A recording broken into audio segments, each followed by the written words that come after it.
Hi everyone, my name's Ali Gamilia Baker, and today I'm really honoured to speak to Dee Harding as part of the FUMA, Flinders University Museum of Art, Talking Art and Ideas. And today's conversation is kind of related to an exhibition that I curated together with Madeline Rees, which was presented in association with Tarnanthi Festival.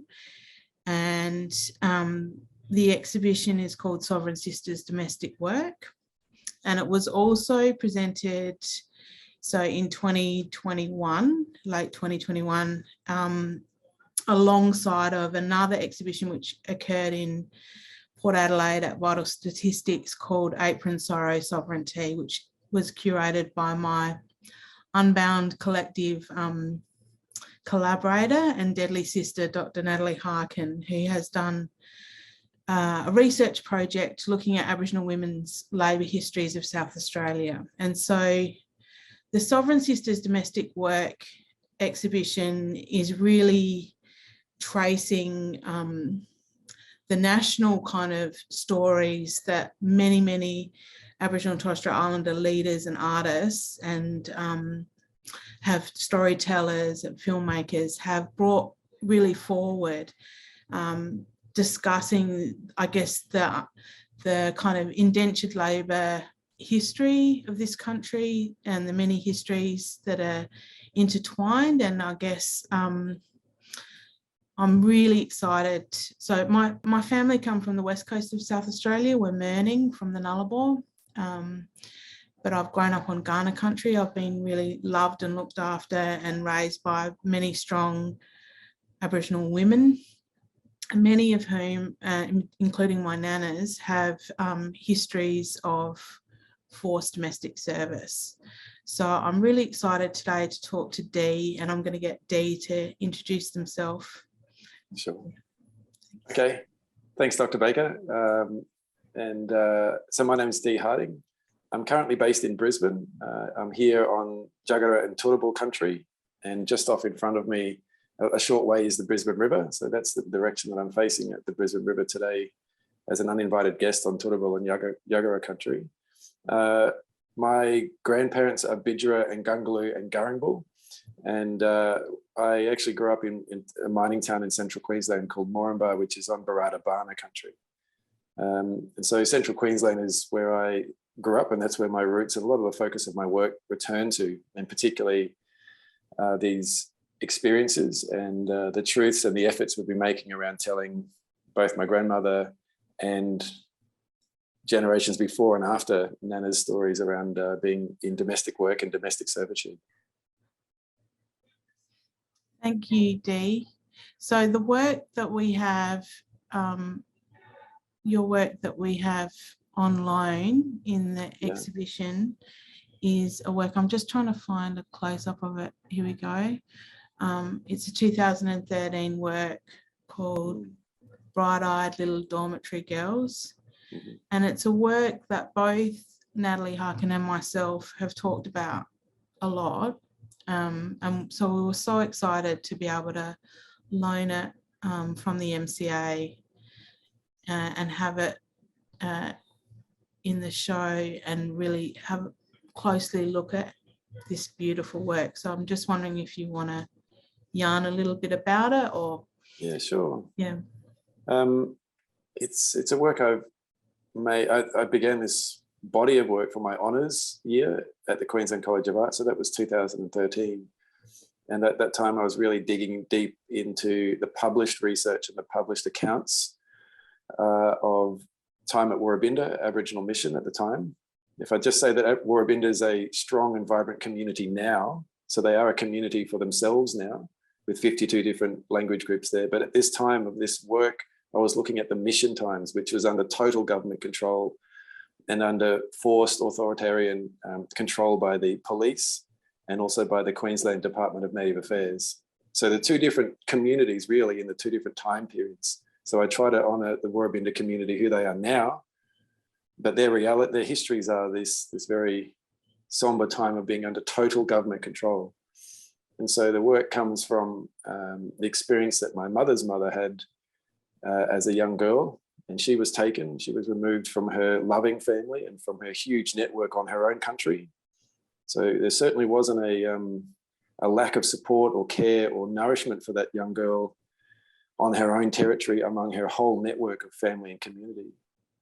So her reality was she was taken as a girl and put behind a fence on the same mission, again on her own territory. She was a ward of the state. And Mum's mum was then in that dormitory taught and trained and coerced really into learning how to do domestic chores, because this was at the time when World War II was drawing the workforce, the manual workforce, and the free settler communities into different parts of the war efforts and also food and industry production. So these little girls and young women were being trained at Woorabinda, and likely the same at Cherbourg, and likely the same at Palm, and likely the same all around the continent, trained to do the work in domestic settings that others were not around to do and also not prepared to do for themselves. So it was a way for the Queensland government to achieve a free workforce. And the work, this particular work, comes from the reality that Nana was a tough woman. If I just lighten it real quick, actually, I heard there's a really beautiful Greek Australian writer, Christos Tsiolkas, and I heard in one of his novels recently this beautiful quote. It's in a novel context, so it's fictional. But one character says to the other character, and I paid him the ultimate Greek compliment, that your mother cooks as well as my mother. No. You know, there's this beautiful idea that the ultimate compliment is that your mother cooks as well as my mother. Well, I've been joking since that maybe the ultimate Aboriginal compliment is your mother's as strong as my mother. You know, I looked at Nana's story here. I start to bring that up because she was tough, and she was told to be tough. She was conditioned. It's really sad that her own grandmother told her at the time that you need to hold your line and be tough when you go into that dormitory. So she was told to look after herself and told to stand up for herself as a little girl. And that's what caused her to be disciplined in such cruel ways. Because her grandmother was a law woman on her own country there, Nana had this understanding that she could stand up for herself and push back. And when the postmaster at the Dingo post office that she was consigned to work for, when he, in Nana's words, when he tried it on her, when he used his position of power and Nana's isolation to try sexual advances on this young girl who was forcibly employed in his home, Nana hit him with a mop and then ran down the road to where she knew one of her grandfathers were. One of her cultural grandfathers was camped down the road on a lagoon in that town of Dingo. So she defended herself. She hit this fellow who was the postmaster and evaded his advances and went down the road to her grandfather. And that set into a chain of events, this form of punishment, which I've learned was commonplace, that she was chained to the back of the lorry at Dingo as a little girl. And her grandfather fortunately took his weapons with him and said that I'm riding with this child. She belongs to me, and you will not stop me. So he got on that lorry to make sure that she was escorted all the way back to Woorabinda. And when she was received at Woorabinda, Nana had her hair cut off with scissors in a lumpy, unpleasant way. And she was removed of her clothes and required to wear a potato hessian sack and to go around, and as she described, to chip out the weeds from the footpath. So she had to go around and pull the weeds in the sun, looking what they described, that she and one of her brothers described as a dunce, with the hair all hacked up and wearing a potato sack. And that caused the rash and the abrasion on Nana's neck to become so sore and tender around her neck that she received treatment at the Woorabinda hospital, because the abrasion of that hessian sack and that little girl's skin in the sun, Woorabinda gets pretty hot, it caused her to need medical treatment. Yeah.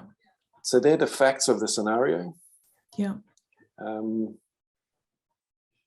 what I did in hearing this story, which wasn't shared widely among our immediate family, but when she told me this story, I could see this opportunity to soften that abrasion on her neck and to think of a way artistically that we might remedy that. What do we call that? Sometimes we call it posthumously, but remedy that after the fact. Yeah. So that's how I arrived at this series of works. I scaled down the Hessian sacks to little small ones, and I used the finest mohair wool I could find to soften that neckline and give her a bit of a pretty collar. Yeah. So the facts are that this was a practice. And then once Nana went on the record about this, and she allowed me to speak at the MCA about her history, because the works were originally commissioned by Glenn Barkley for the Museum of Contemporary Art String Theory show. Once that was on the record and people were talking about it more, some other women in the local community and through the Rockhampton media sources like ABC, Capricornia and other places, other women in the community then were more women in the community then put their own perspectives on the record. And I heard other first-hand accounts, but now we have an understanding that this was a reality, whereas prior it was all quietly discussed and not on the record as a practice of trying to break the will of the young girls who were willing to push back and stand up for themselves. Yeah. So there's something incredibly moving about being able to change your relationship with that story through enacting embodied. It's almost like a ceremony that you can create to actually converse with the past in a really beautiful way and honor, not forget, but also not be to kind of somehow break out of that I find incredibly moving, with the beautiful mohair embroidered softening of that edge. Dee. So thank you so much. I mean, just before we started having the recording this today, we were talking about, I guess, the intimacy and importance of our shared stories and honouring our old people's experiences, and often, experiences that are not recorded in the ways that we want them to be in the archive, and that how this kind of work is like so if the next generations of our communities go to look for those stories, they'll find those stories written by the white fellas, but they'll also find our responses to them, and that in that sense these are important moments of kind of reckoning. Yeah. Do you mind if I at the time, because I am an art nerd at my core, and I was told when I was coming into my honours year that I could now make language. So I went, right, I get out of my way, I'm going to make the language that's necessary to do the work that we want to do. So I found myself using these were imagined artifacts, that these were the artifacts of a time and of experiences and of first-hand account, and that they certainly could tell the story of a literal experience.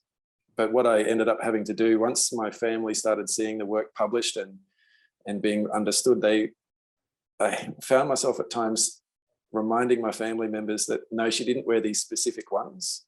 So that was a key thing, that it also, it could have gone down the line to say that these were actual artifacts, but that's the language I was building around them, that they were imagined artifacts to do the work of telling all the emotional content as well as the factual content of Nana's first-hand experience. And also I like to think of them as published documents as well, that it's not unlike many of the reduced or abstracted forms in our communities all across the continent, that we can look at these things and talk about so many different parts of that same story. So in a way, they're published documents as well, that like an emoji or like an inherited ancestral iconography, that one thing we can open out to be so many parts of a conversation.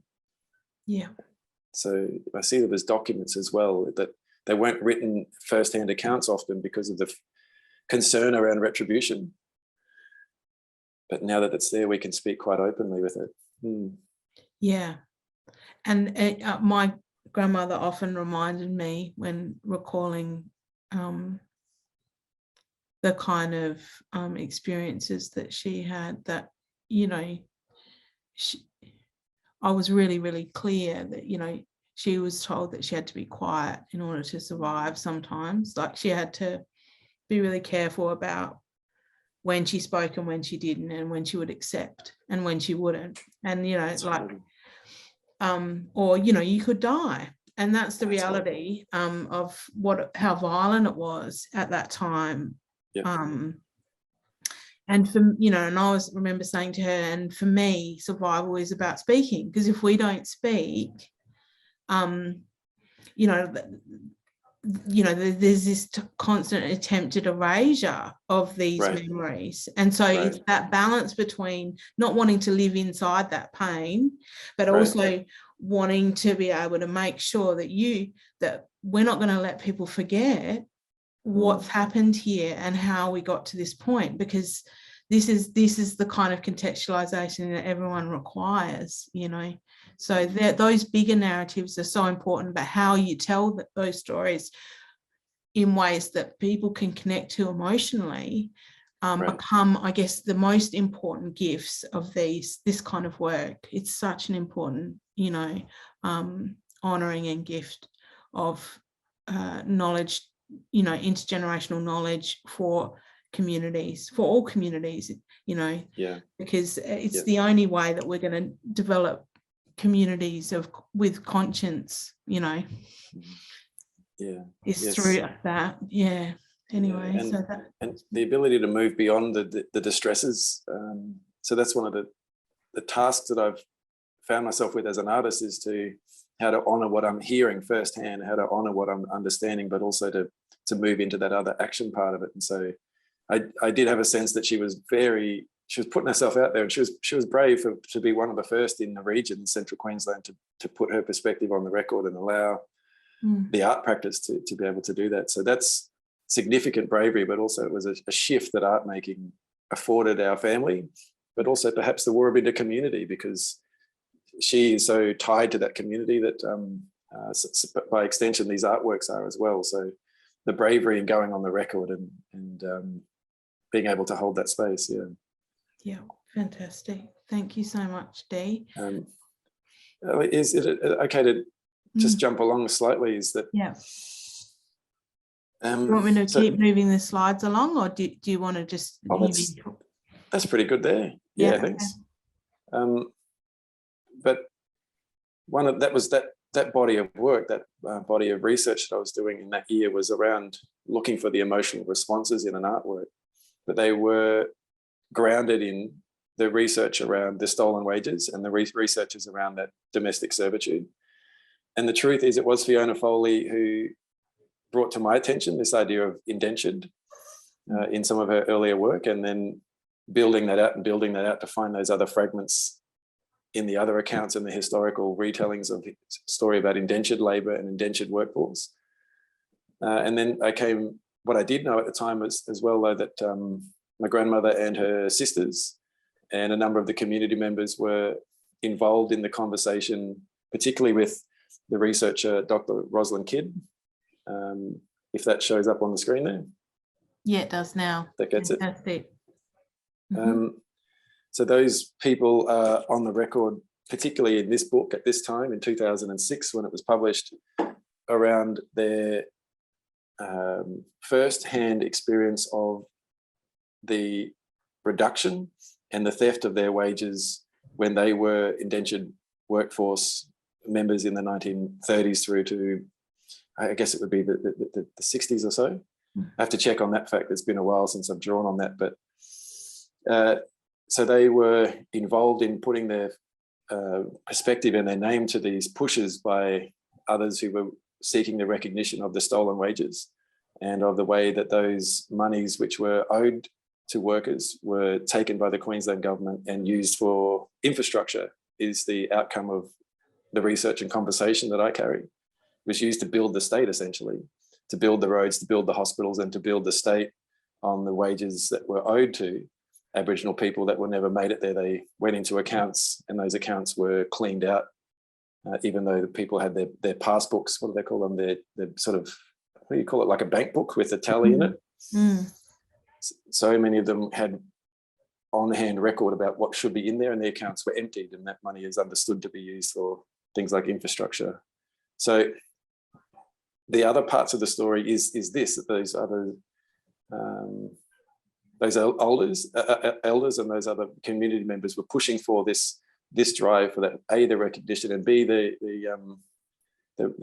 what do we call that, the remuneration, the payback of those wages. And there has been processes since, and it's still ongoing. There's still parts of that ticking around the community at the moment. Yeah. So the history, and I guess from the perspective of being Nunga in South Australia and being and having family, so my nana's older sister was worked for the police officer in Norwood, and the only thing that it says on her record is that she worked for 40 years without a wage. So, and that was just one line. That's the line that I came across when I pulled my nana's records. But in South Australia, we have had a Senate inquiry, but no reckoning with that. And, you know, just so we were honoured to have Jackie Huggins come and speak at Vital Statistics when these shows were both launched, to talk about, I guess, that decades-long process. And, you know, South Australia was the only state that's had a successful suing by a member of the stolen generation of the state, but that the state then contested that and fought Bruce Trevorrow for over 10 years, and he died in that process. So there's these, not only the kind of the fact that these things occurred and that they're not widely known by the broader non-Indigenous community, these histories aren't being taught, but also that there's an intense reckoning that still needs to go on, because in terms of the kind of intergenerational impacts of that kind of economic, people who work their whole life and receive nothing, the impact of that on our communities in terms of where the wealth is coming from across the country, who's benefited from these histories, becomes actually a point of justice. It becomes a point of real interrogation that needs to occur about what is it, you know, Aboriginal people are not, we were active, the wealth of this country has been built on the backs of Aboriginal labour, and not many people understand the extent of that. Beyond, no, of course, that's really, that's amazing, and not many people understand that beyond perhaps the headlines, or beyond perhaps the grabs that they might pick up around the place. So what does that mean? What we still have these kind of mythologies that mining extractive industries and the sheep have built the nation's wealth and uphold the GDP at the moment. But these kinds of conversations for more specific detail and specific information about how much of Aboriginal labour in terms of owed income and stolen wages has contributed to the building of the physical, the tangible wealth of the colony nation. They're really incredibly important stories. So thank you so much. And I just want to, these are some more installation views of the work. And I guess I'm just also really interested, because we're coming to, I guess, the end of our little talk, but just interested to hear about, so you talk about honouring matriarchal stories, and maybe you want to also mention, you know, your mum and your cousin, like the incredible family of artwork and artistry that's going on at the moment. Of course. I do speak about this relatively often, but it's a good concept. It's a good context right now to be able to indicate that these realities and these heinous histories are still part of our conversation, but someone like Mum has moved beyond her time as a domestic in her childhood, and beyond her time in that kind of labour work, to now she's developing her own art practice. and she's solidifying her own visual language and solidifying her own interest for the things and the stories that she wants to tell. So that's my mother, Kate Harding, and my cousin, Hayley Matthew, as well. We've worked together in the studio, in my studio, which is framed as mine, and Hayley's come in her own right as an artist, but an artist that comes and joins in at the right moment. And Hayley's also doing the same thing, developing an understanding of what she wants to put forward and the story she wants to tell. And it's really key for me that these opportunities are opened out when I'm working with curators and exhibition makers, that we can share that opportunity and share the opportunity to be making and to be expressing to particularly the members of our community and our families who've been upholding our own economies, the social and I guess sort of personal economies, and that the opportunity to make art and tell their stories is where I'm benefiting from it. That's where I want to go. That's the end point, is I'm benefiting and learning from it, because they're strengthening and sharpening the things that they want to put forward. And to see both Mum and Hayley wind up as artists is really impressive, because as an art nerd again, they're bringing forward things which you might learn at certain advanced parts of your academic study, but they're drawing on their cultural knowledge and they're drawing on their own sensibilities and their own ways of being to pull forward artworks and ways of making that I find very impressive. Thank you so much, Dee. It's been such a honour to speak to you, and I really am so inspired by all of your incredible work, and I just want to thank you again from all of us for yarning today. And yeah, hopefully one day I get to meet you face to face, but so deadly. Yeah, thanks, Ali. Thank you for making the show and for the amount that you all have put into making it and holding the show, and to honouring the histories and the work. Thank you so much. Yeah, the works, I wish you could have seen it in real life, but the works have this incredible conversation amongst themselves in relation to each other, and they come from all corners of the country. So this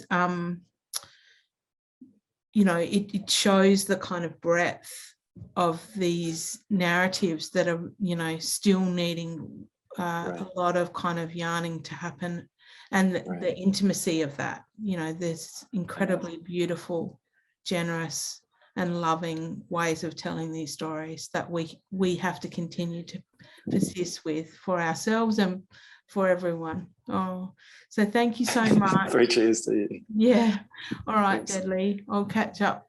Nuckin. Thank you. Catch you later. See you. Yeah.